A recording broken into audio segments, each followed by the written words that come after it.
बोले कि नरेश जी मैं एक बिजनेस प्लान लेके आया हूं। मैंने कहा कि सर बिजनेस प्लान, मैं तो ऐसा बिजनेस करता हूं कि सुबह में 5 बजे जाता हूं, 11-12 बजे रात में जाता हूं। मेरे यहाँ सुधा का काउंटर भी है, कभी 4 बजे 4:30 बजे गाड़ी वाला फोन करता था, 4 बजे आना पड़ता है। अब बताइए हमको कर रहे हैं कि बिजनेस प्लान लेके आया हूं। हम कहे सर माफी चाहते हैं, मुझे मत बताइए। मैंने दोनों सर को हाथ जोड़ के मना कर दिया, लेकिन दोस्तों ये मानने वाले नहीं थे। ये लगातार आते रहे, लगातार आते रहे। एक दिन दोस्तों गुस्सा से मैंने कहा कि सर आप जो समय मेरे ऊपर बर्बाद करते हैं, आज हमारे समाज में बहुत सारे लोग बेरोजगार बैठे हैं, उनको बताइए ना, मैं तो रोजगार कर रहा हूं, फिर मुझे क्यों परेशान कर रहे हैं आप? आते हैं दुकान पर खड़े हो जाते हैं, अच्छा नहीं लगता है। दोस्तों उस समय मुझे बुरा लगता था कि प्रोफेसर साहब भी साथ में आते थे। सर तो मेरे दुकान पर सामान लिया करते थे, इनसे ज्यादा परेशानी हमको नहीं थी। लेकिन सबसे ज्यादा परेशानी एस प्रसाद सर से था, जो लेक्चरर थे। मैं उन्हें आदर करता था। दोस्तों मैं सर को मना किया कि सर मुझे बिजनेस प्लान नहीं पता, अगर बताना हो ऐसे लोगों को बताइए जो आज समाज में बेरोजगार पड़े हुए बैठे हुए हैं। अमरेंद्र कुमार कर सर बोले कि नरेश जी आप सलाह तो बहुत अच्छा देते हैं, लेकिन दुनिया में एक भी ऐसा व्यक्ति का नाम बताइए जिसके पास बहुत सारा टाइम हो और बहुत बड़ा काम किया हो। एक व्यक्ति का नाम बताइए, मैं छोड़ के चला जाऊंगा। दोस्तों मैं सोचने लगा कि दुनिया में ऐसा किसका नाम लूं, एक भी नाम समझ में नहीं आ रहा था। सर बोले कि आएगा भी नहीं। सर बोले कि नरेश जी टाइम वाले व्यक्ति कुछ नहीं कर पाते हैं, इतिहास तो वो लिखते हैं जिनके पास टाइम नहीं होता है।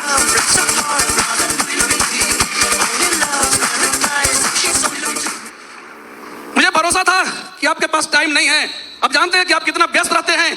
मैं जानबूझ के आपके पास आता हूं क्योंकि मैं आपके दुकान पर 10 साल से आता हूं। मैं आपको 10 साल से देख रहा हूं कि आप इतनी सारी भीड़ में कस्टमर कैसे डील करते हैं। आपका डील करने का तरीका को देख के मैं पागल हो गया और मैं देखा कि नहीं, मैं इस व्यक्ति को जरूर ज्वाइन कराऊंगा। दोस्तों मैं किसी भी तरह से बचने की कोशिश किया। मैं क्या कहूं, कभी कभी तो मैं अपने दुकान में बंदी बन जाता था। इन दोनों लोगों को देख के मैं अपनी दुकान के अंदर छुप जाता था चोर की तरह, जैसे कोई अपराध किया है। लेकिन दोस्तों एक दिन आमना सामना का टक्कर फिर हो गया, दुकान पर भाग नहीं पाया। और सर बोले कि नरेश जी समस्तीपुर में एक बहुत बड़ा प्रोग्राम हो रहा है, डायमंड आ रहे हैं। दोस्तों मुझे नहीं मालूम था कि डायमंड होता क्या है, बिल्कुल मुझे मालूम नहीं था।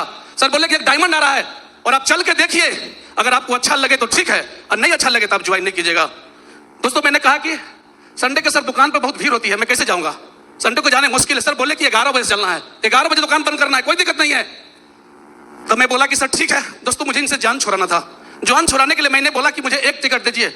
सर बोले कि एक टिकट तो नहीं देंगे तो 2 टिकट। दोस्तों मैं क्या कहूं, इतना सारा परेशानी हुए थे। मेरे दुकान पर आए थे, बहुत बार आए थे, मैं नहीं बताना चाहूंगा कितना बार आए थे। लगभग 7-8 महीना का समय मैंने बर्बाद किया था। आज लग रहा है कि मुझे मेरा समय बर्बाद हुआ था। उस दिन तो मुझे लग रहा था कि सर का समय बर्बाद हुआ है, लेकिन मैंने 8 महीना दोस्तों समय बर्बाद किया था। फिर सर से मैं 2 टिकट लिया। सर बोले कि पैसा, हम कहे सर पैसा भी लगेगा? तो बोले हाँ, बिना पैसा के इसमें कुछ नहीं होता है, पैसा लगेगा। लेकिन दोस्तों मैंने सोचा कि इंटरव्यू हुई। दोस्तों उस समय तो मैं नेगेटिव था, पैसा सधाने के लिए आया था अमर कुमार कन से। लगा जब पैसा सच जाएगा 600 रुपया। लेकिन दोस्तों उस डायमंड के इंटरव्यू को देखकर दोस्तों मुझे लगा वाह क्या बिजनेस, क्या मान सम्मान है। ऐसा मान सम्मान तो दुनिया में डीएम साहब को भी नहीं मिलता है, किसी को नहीं मिलता है। दोस्तों फूलों की बारिश हो रही थी। उस फूलों की बारिश को देखते थे तो दोस्तों जब वो स्टेज पर सर चढ़े और स्टेज पर आते आते दोस्तों मुझे अंदर लगा कुछ भी हो जाए इस बिजनेस में डायमंड तो बनना है जरूर, इसी तरह डायमंड बनना है।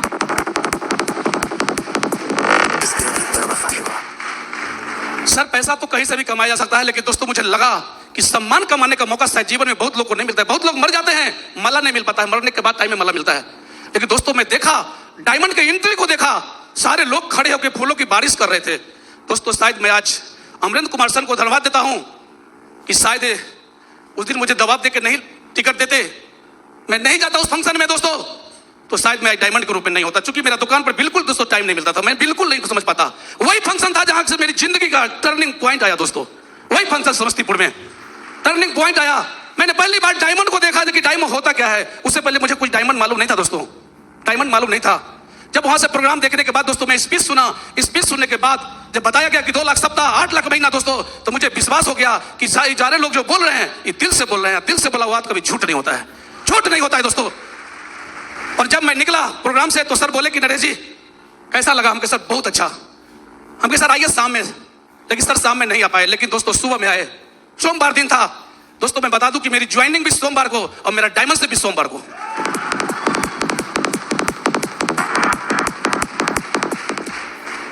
सोमवार दिन था दोस्तों। सर मेरे घर पे पहुंचे और सर बोले कि नरेश जी प्लान में देखा ही नहीं था। उतना बार आने के बाद भी मैं प्लान देखा नहीं था, क्योंकि मुझे डर लगता था कि अगर प्लान देख लेंगे तो फिर छोड़ेंगे नहीं, इसलिए मैं प्लान देखता नहीं था। उस दिन सर प्लान बताए और प्लान देखने के बाद दोस्तों अफसोस हुआ, कितना महान अपॉर्चुनिटी है।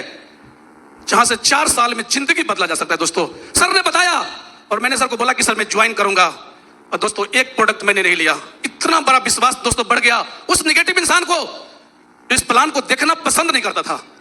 दोस्तों मैंने एक नहीं, दो नहीं, मैंने एक बार में 3 प्रोडक्ट लिया अपने लिए, मैडम के लिए साड़ी, सूट, 3 जींस, एक चश्मा। दोस्तों वही 3 जींस, एक चश्मा में जो जिंदगी को बदल के रख दिया, दोस्तों बदल के रख दिया। काफी एक्साइटमेंट था दोस्तों उस समय, लग रहा था कि चीर फाड़ दे, जखनी कौन मिले। मैंने सर को बोला कि सर मैं 1 साल में डायमंड बनकर आपको दिखाऊंगा। इतना उत्साह था, इतना उत्तेजना था उस प्रोग्राम को देखने के बाद। उससे पहले मुझे कोई प्रभाव नहीं डाल पाए थे दोनों आदमी, ये दोनों आदमी कोई प्रभाव नहीं डाल पाए थे। जाते थे मैं प्रणाम कर लेता था। आज आप लाखों रुपए जरूर दुकान से कमाते हैं दोस्तों, मुझे लाखों रुपए की इनकम थी क्योंकि मैं मेहनत करता था सुबह से लेकर रात तक। लाखों रुपए मैं कमाता था अपनी दुकान से, लेकिन सोच नहीं था। सर बोले कि नरेश जी लाखों रुपए कब मिलता है? जब आपका दुकान का शटर खुला हुआ है, लेकिन जिस दिन दुकान का शटर बंद हो जाएगा पैसा आएगा। मैंने बोला कि नहीं सर। बोला कि आप जो काम कर रहे हैं खुद काम कर रहे हैं, और अकेला काम करने वाले व्यक्ति के पास कोई सेफ्टी सुरक्षा नहीं होता है। और जब जब काम करेगा पैसा आएगा, काम नहीं करेगा पैसा नहीं आएगा। आज आपका दुकान का शटर खुला हुआ है तो पैसा आ रहा है, लेकिन जिस दिन आप किसी कारण से इस दुनिया में नहीं होते हैं, आपके घर में 1 रुपया भी नहीं आएगा। आपने कभी सोचा इस बात को?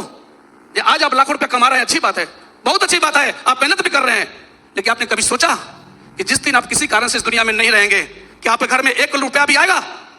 नहीं सर, फिर क्या होगा?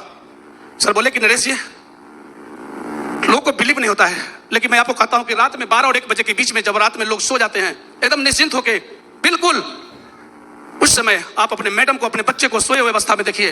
ये आपकी मैडम, आपका बच्चा अगर बिल्कुल सोया हुआ है, निर्भीक होके, पैर हाथ फेंक के, बिल्कुल शांत वातावरण, उस समय आपको सत्य की जानकारी होगी। उस समय आप अपने मैडम को, अपने बच्चे को देखिए 2 से 3 मिनट कि आज आपका बच्चा, आपका मैडम अगर सोई हुई है, किसके बल पर? आपके बल पर, अपने पापा के बल पर। पत्नी सोचा पति के बल पर सोई हुई है, लेकिन नरेश जी मुझे बोलने की साहस नहीं है, लेकिन जिंदगी और मौत किसी के हाथ में नहीं है। कोई नहीं जानता ये कब क्या हो जाए।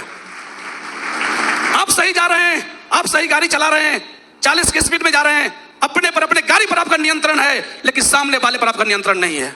सामने वाले पर नियंत्रण नहीं है, अगर ठोक दिया क्या करेंगे आप?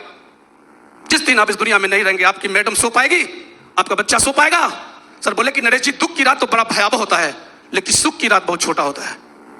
सुबह जल्दी हो जाता है, पता नहीं चलता है, लेकिन दुख की रात बहुत भयावह होता है। अगर आप अपने जीवन में सेफ्टी और सुरक्षा चाहते हैं, सेफ्टी सुरक्षा उसी को मिलेगा जिसके लिए लोग काम करेंगे। लोग,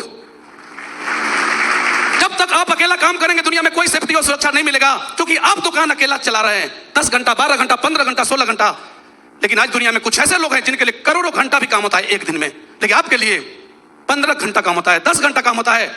आप जब जब काम करेंगे पैसा आएगा, जिस दिन काम नहीं करेंगे पैसा नहीं आएगा। दोस्तों मुझे लगा कि बात तो बिल्कुल सही है। आज मैं काम कर रहा हूं, दुकान चला रहा हूं, तो लाखों रुपया आ रहा है, परिवार चल रहा है। दोस्तों मुझे लगा कि मेरे पास सामने मेरा परिवार सुरक्षित है तो ये बहुत बड़ी बात नहीं है। मेरे सामने मेरा बच्चा पढ़ रहा है, ये भी बहुत बड़ी बात नहीं है।